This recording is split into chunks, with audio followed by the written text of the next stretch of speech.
Hello and welcome to the Future of Work Impact on Education Today.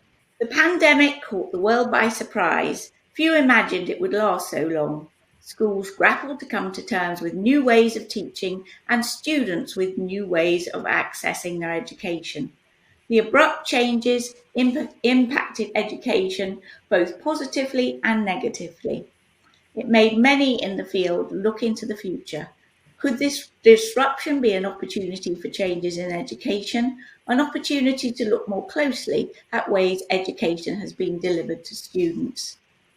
Looking outside the classroom, educators have begun to ask, what will tomorrow's work environment look like?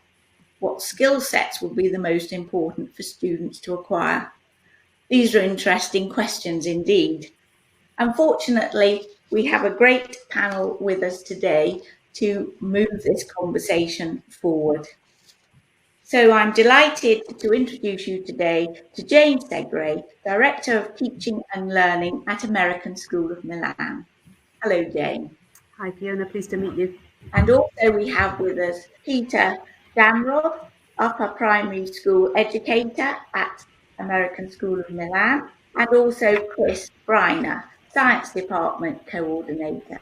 And some of you may also remember Cynthia Davis-Hall, Director of Admissions and Advancement, who joined us on a webinar earlier a couple of years ago.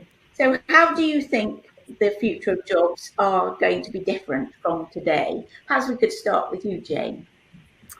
It's a really difficult question to answer. And I think now more than ever before, we're all aware of the uncertainty of the future of work for our graduates of the future. We many of the jobs that are going to be around when our first graders graduate, those jobs don't exist yet. And we know that automation is coming. We know that an enormous amount of people will have to retrain more than once during their working lives in order to be able to keep up with the pace of change. And I think we also know that it's the sciences are important and mathematics are important, and this whole idea of being able to solve problems that we don't know the answers to. All of these things we're aware of, but there is that sort of sense of uncertainty about what exactly our students will be doing in the future in the world of work. And then, of course, there's that piece about there's going to be increased leisure as well, and how are we going to prepare the children of today for a happy life of tomorrow? So there are an awful lot of question marks hanging over the world of work right now, and we're doing our best to try to prepare the students in our schools for this unknown future. I wonder if you have anything else you want to add to that, Chris? For sure. I think looking at the world today, we're seeing the rise of both automation and globalization. And thinking of the most common jobs, these days it would be a lot of customer-facing service jobs. So store clerks, janitors, delivery men, truck drivers. And many of these positions, just like bank tellers have been replaced by automatic teller machines, are going the way of automation. Moreover, more and more jobs are being dispersed to the best able around the world, rather than staying in their host nations. And I think as schools, we have a responsibility to think about what the future of work will look like and prepare our students to be successful in that world. As Jane already hit upon, I think there will be changes. Students will need to adapt their skill sets. And that's where a lot of these ideas of being lifelong learners and focusing on soft skills and adaptability rather than just pure content will really come to the fore.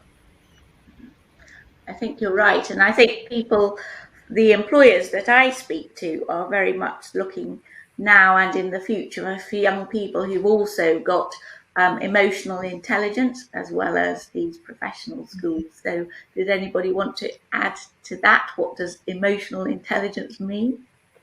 Yeah, I think it's that ability to be able to read the other person and to be equipped with the sensitivity to understand other people's points of view before you are swift to judge. I think that teachers in the elementary schools are very confident about working with children in these areas. And it's interesting, as you go up the grade levels, teachers become more confident about teaching the subject rather than these kind of emotional skills. And we've been doing a lot of work with our high school teachers since the pandemic to equip them with the skills to really work on those emotional intelligence skills, because they are crucial, I think, for us all to live in a more harmonious society. So, Peter, perhaps we can turn to you now about the elementary science programme and how you've developed it at the American School of Milan. Sure. So for me as an elementary or primary school science specialist teacher here, I fully recognize that we have a set course of study. We use the next generation science standards, Next Gen. So that is really taking into account the explicit curriculum that I'll be teaching students, the knowledge that they need to know, and the understanding that I want them to get out of it. But also, I mean, as is the case for all levels of education, but especially true with elementary, there's an implicit curriculum, something I want them to get out of it that isn't part of these standards. So with explicit or the written curriculum, you know, in grade 4, I want them to understand that we are going to find evidence from patterns of rocks and fossils and figuring that out and how changes in landscape have happened over time. But implicitly, I want them to also understand how to, you know, navigate technology. And I want them to be able to become good communicators with each other and collaborate together, and understanding the social emotional learning as mentioned over there, which is really important for our students. So these are kind of skills that are going to be transferable throughout all the subject areas and throughout their lives as they get older. For me, thinking of the future of work, I teach 8, 9, 10-year-olds. So when they get into work, it's going to be many years from now. And so, as mentioned, most of the jobs that we have are going to be really evolving. Some might become obsolete. Some might be totally unrecognizable today. So it's not about preparing them for like a specific career, but really getting them interested in what may be and being open-minded, and then also having these foundational skills so that way they can be successful no matter what. So what about the cultural implications? Is that important? And language skills, do they all add to the mix of what young people need in these new jobs?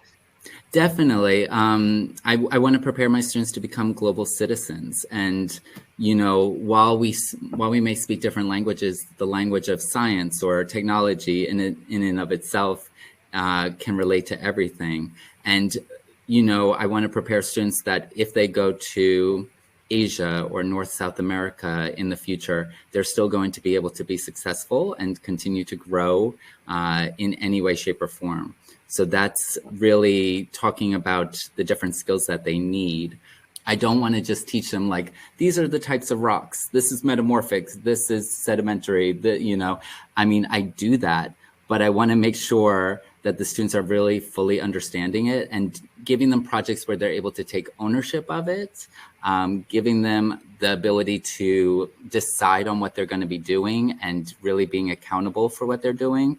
That's going to allow them to be more independent. That's going to allow them to really take ownership of their learning. And again, collaborating, communicating with each other, developing those skills. So that way, you know, when they get older and they're in this job that doesn't even exist yet, in a country that I have never been in, they're still going to be able to thrive and enjoy life. So Jane, as Director of Teaching and Learning at the school, you must have a pretty good overview of everything that's going on. So how do you see the increasing competition with online educational platforms versus a wonderful school like yours with all these opportunities? You're right. I'm in a very privileged position in that I can see children of 3 years old at the morning, and in the afternoon I can be working with students who are 18 years old. It's a real honor to do the job that I'm doing. And as far as online learning platforms are concerned, things like Khan Academy and Global Online Academy that have been around for a number of years now, we certainly, when the pandemic hit in the spring of 2020, we looked to those online platforms to help us figure out how we were going to do the job that we had to do. Nobody was prepared for that in anywhere across the world. In fact, our school was the first school in Europe, because we were obviously in Milan, which got hit in February of 2020. We had to quickly figure out how we were going to deliver our curriculum to our students. And I hate the expression deliver our curriculum to our students, but in the beginning it really was a little bit like that. And if we think that the purpose of education is to parcel up pieces of knowledge to get them inside students' heads, for the most part those online learning platforms can be quite successful. But it would be true to say that as the pandemic continued for those 17 weeks that we were online in the spring of 2020, we became very successful for the most part in teaching our students. And we know that because when the students took their standardized tests in the September of that year following that semester online, they did very well in their standardized tests. It was far more difficult for the young children. It's far more difficult for an online platform to support their learning. But what we did notice was the social isolation of our students, lack of motivation, loneliness, and they were so grateful to be back at school in the September of 2020. We've just had a very intense week last week where there was the school musical where over 30 students participated in this amazing extravaganza of joy. We had sports events going on. We have MUN, Model United Nations, that Chris Briner is a major player in. And all of these things with students being with each other cannot be replaced online. And it's certainly made us think, what is the purpose of education? Is it parceling up bits of information to impart to empty vessels, or is it something different? Chris, we were going to ask you about lifelong learners as well. So do you want to come straight in?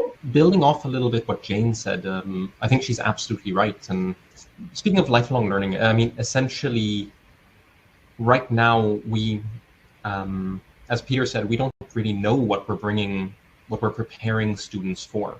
Not only will the jobs of tomorrow be something different, but students will also have longer life expectancies and probably won't be working a single job in their lifetime.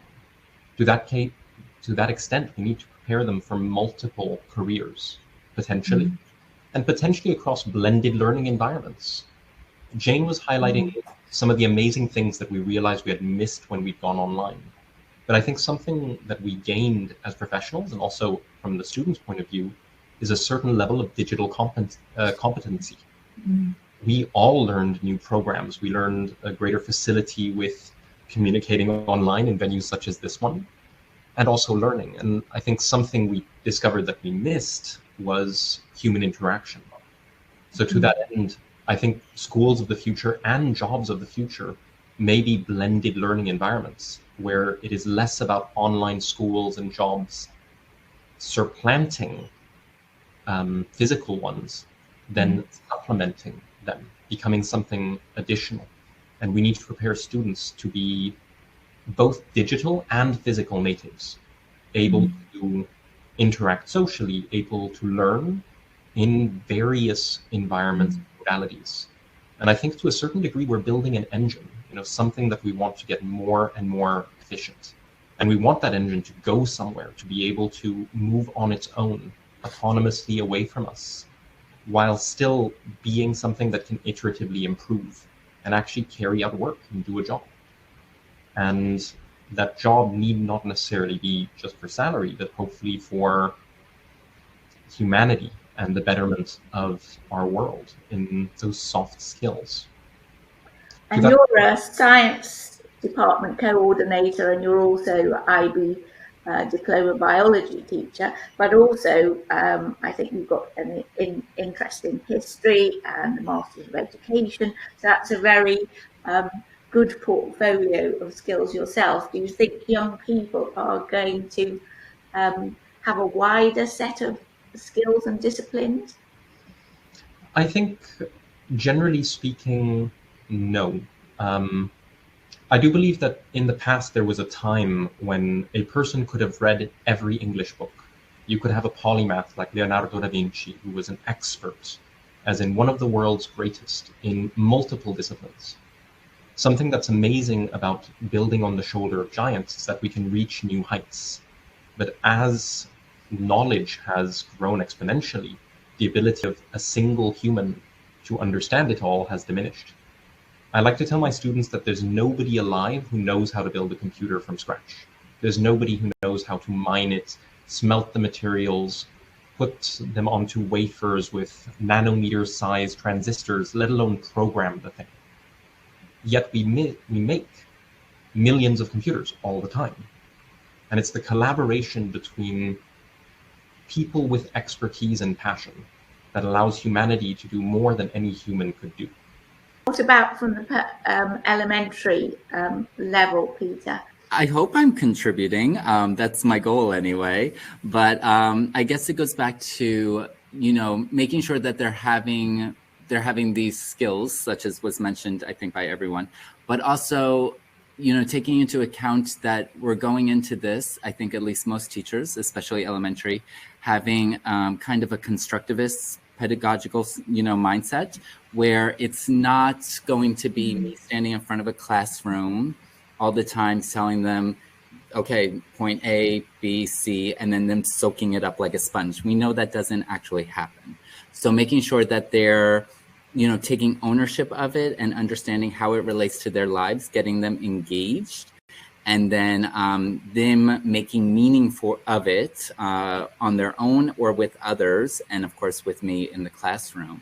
I think that's very important. And by doing that now at an early age, hopefully they'll continue that as they continue to grow, whether it be by developing hobbies or in the workplace environment, or just, for fun at home or with their own families, continuing to learn and inquire.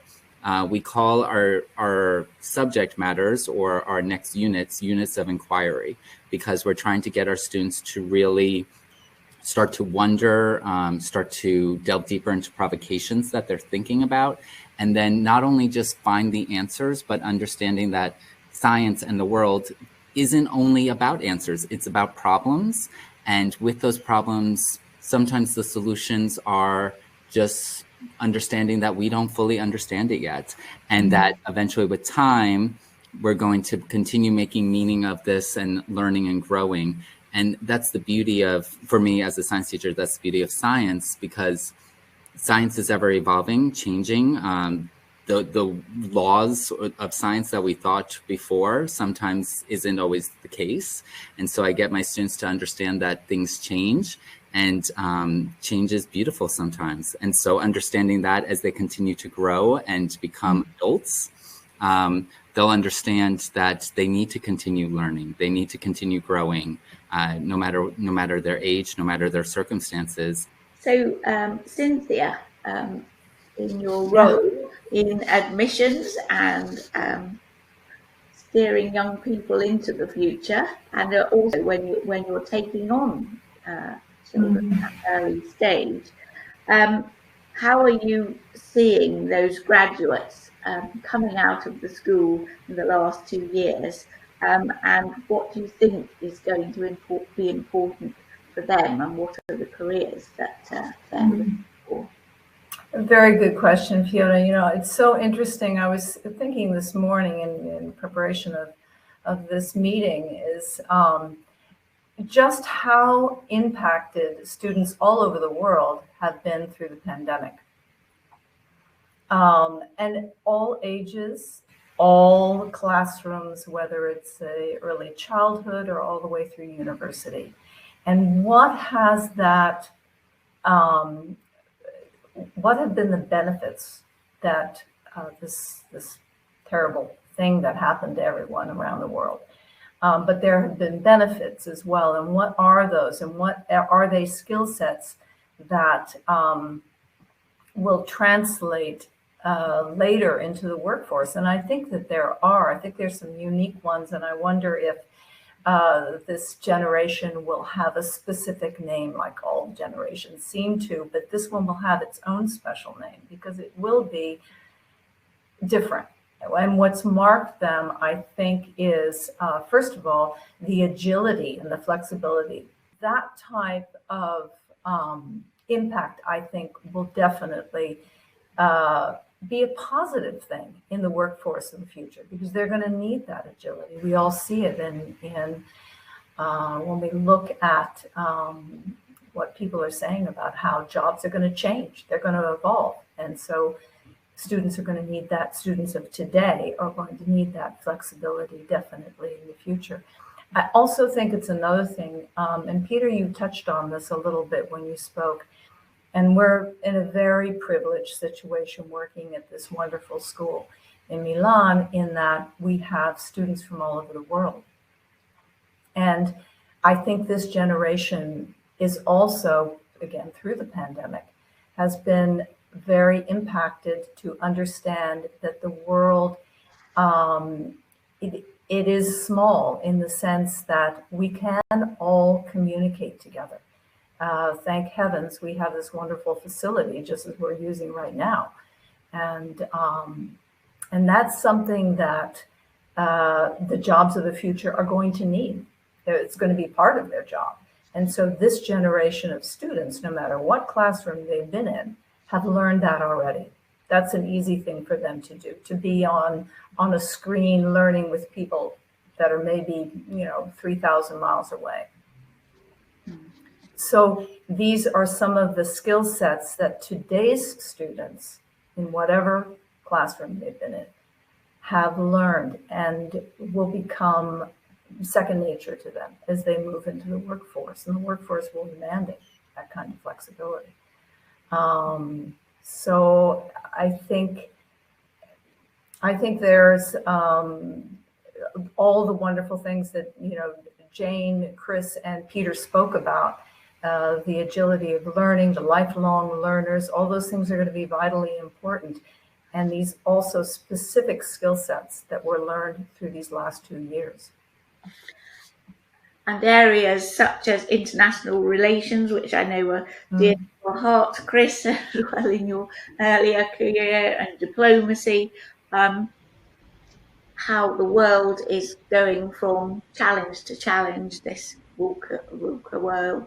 Are you hopeful about how you're preparing your young people? It's certainly a privilege to work with students in multiple different disciplines. And MUN, or Model United Nations, is something that we love at our school and around the world, to give students an ability to, in an authentic environment, practice those skills of dialogue, intercultural understanding. Over time, we're going to see more of a blending between real world, authentic experiences and education. And as Peter has been hinting through everything he said, the role of a teacher is already changing from that of a pure instructor to more of a mentor. Somebody who is showing you not what to think, but how to think critically and how to engage in the world. In the same way that the internet has allowed people to find online communities and niches for their interest, I think the internet will allow schools to help students find those areas of expertise and better prepare them for jobs in the future. Moreover, something that's nice about something like MUN or a real job is that you are given a task, you are given something to prepare for, but essentially how much time you put into it is up to you, and how you get there is up to you. Some students may want to take more time to prepare speeches in advance. Others will focus more on reading. And in a job, it doesn't really matter how I make my presentation as long as it's done on time. And today in schools, we operate under a fixed time, variable output modality, where students are given 9 months to learn as much as they can. And at the end of that 9 months, some students will have achieved 120% going beyond the curriculum, and others will be barely scraping by. And I think technology will allow both workplaces and schools to switch to more of a mastery-based model, as espoused by Khan Academy, whereby students have variable time but a fixed output. And we ask students to all university achieve at a high level, but in as much time as they need. And I think that's where those blended experiences will come in, having the mentor, someone like Peter, who can be next to you and inspire you and guide you, while still having access to all knowledge known to man online, will allow facilities like ours to really prepare students to then take those skills and knowledge and apply them in the real world at work, no matter what the job they're being asked to do. Jane, would you like to say something in summary as we draw to a close? We are working in a very privileged situation, and I think we all recognize that, with a fantastic international group of students and a fantastic international group of teachers as well. But I think that we take our responsibility very seriously, and we are self-critical, and we want to make sure that we are constantly improving in the work that we do. I think my last comment is basically this one, that until the universities change their entrance requirements, we have to, it's our primary responsibility to make sure that those students get those grades so that they can get into the next gateway of education, so that then they can reach the world of work. And until universities change, you need 38 points to go and do this course at university, our hands are somewhat tied, and we're waiting and to see what the future of entrance to university university admissions is going to be. And I think it's going to be that change is coming, but I'm not holding my breath. Peter, would you like just to make a brief comment on your hopes for the future? I think overall, we've already pointed out that basically, what is in the future is unknown, just like what has happened the past few years. No one could have predicted that. And so really, it's about making sure that our students, our learners, are understanding certain things that are going to get them being successful no matter what may come. And that involves a lot of communication and socialization skills. That also involves digital competency. We don't know necessarily what apps are going to be there. For instance, like I would have never predicted that I would just get used to seeing little boxes on screens and being able to talk all the time. But getting them ready for that, not necessarily that skill, but getting them ready for whatever happens, so that way they're intuitively able to adapt and evolve with the times.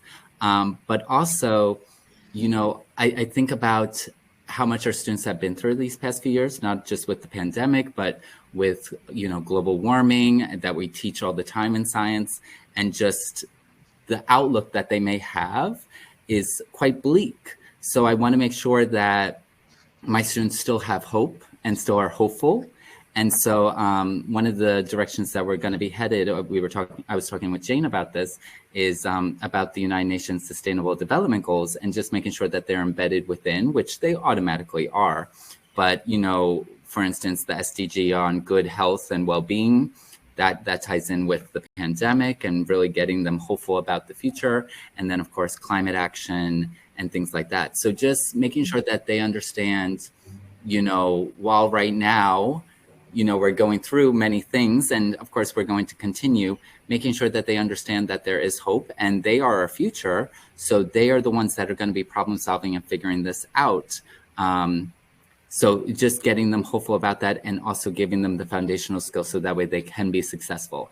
They have quite a lofty task on their hands, but I know they can do it, and just inspiring them to continue being hopeful and continue striving for excellence. So Cynthia, with the title of Director of Admissions and Advancement, I think it's over to you to lead the and the charge. So where do you see the future? Well, I think that we spoke quite a bit about that. All of us have said some great things. I think communication is essential between all of us. And I think in terms of the different schools, communication is essential as we all develop. I think our partnerships are essential in developing better platforms for learning as well. So all of that is very important. But I liked also what Peter had to say about really making sure that we continue to provide for students a place of learning and of joy and of safety, because the world is, we've seen in the last 2 years, of a confusing place at times. And so continuing to provide that is essential. And that is something when families come to us, they also want to know that even if they have to be with their students learning at home, that we are going to support the students and support them in what they need to do, and that we are a joyful community and we are a community together. And again, that goes back to that communication. Well, thank you very much indeed for a fascinating conversation, very thoughtful and inspiring. So we've been delighted to speak to this panel from the American School of Milan. So our thanks to Cynthia Davis-Hall, Director of Admissions and Advancement, Jane Segre, Director of Teaching and Learning. Unfortunately, Lee Goss wasn't able to be with us today, but Chris Briner is the Science Department Coordinator and IBDP Biology teacher. And thanks also to Peter Damroth, Upper Primary Science Educator. So we've had a very good look at the future of work and how young people are being prepared to be resilient and agile. I'm Fiona Murchie, the Managing Director of Relocate Global and Think Global People. This was a webinar on behalf of the Spring Schools Fair, and thank you very much for joining us. Here are some details of the American School of Milan, and they'd be very happy to hear from you if you want to take any of these topics further, and also, of course, regarding admissions to the school. Relocate Global is a multimedia, and you can take advantage of a range of our resources on our website at relocateglobal.com, including plenty of information on education and schools, and the digital magazine and our newsletters. We are just celebrating our awards for 2022 and also running the Future Festival of Work to be held in June. Thank you very much for attending this webinar, and please do get in touch if you would like to give us ideas of other topics you would like us to cover.